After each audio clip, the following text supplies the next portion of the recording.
Sumuko na sa mga otoridad ang suspect sa pagpatay sa tatay ni Charis. At para sa detalye, nasa linya ng telepono si John Consulta. John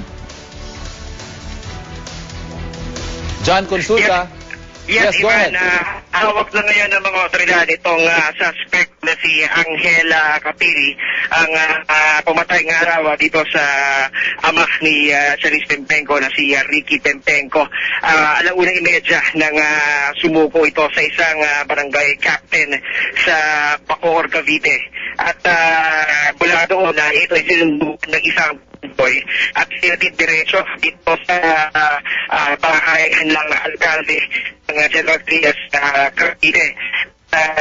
Ilang minuto lang ipas ay nangyari na nga itong turnover kay Police Senior Superintendent Gilbert Cruz, ang Provincial Director ng Laguna Police.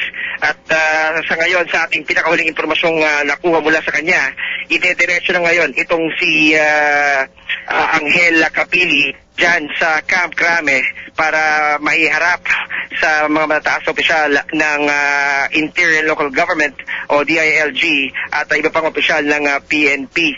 Sa ngayon ay todo gordyado itong convoy na aming sinusundan. Napakahaba nito, Ivan.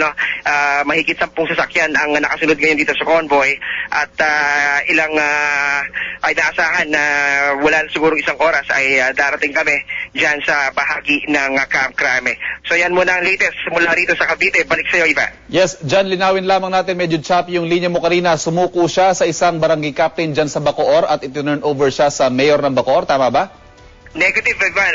Ito ay sumuko sa isang barangay captain sa Bacoor, tapos ito ay sinundo ng isang convoy at dinala sa mayor ng General Trias.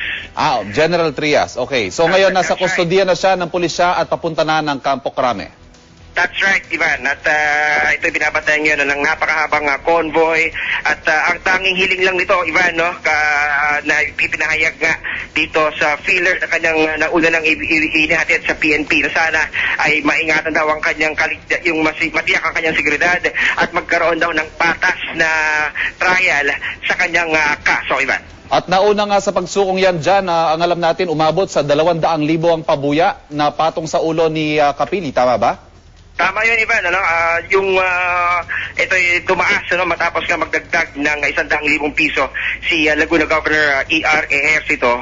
At mamaya-maya alamin natin kung meron nga pang mapupuntahan itong reward money na 200,000 pesos.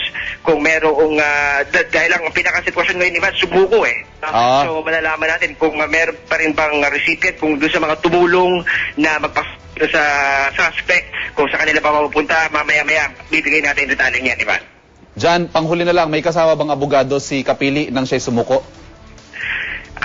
Ivan, yung detalye niyan, aalamin pa natin. Okay. Medyo yung pinaka-detalye niyan, mamaya pa natin makukuha yung lahat.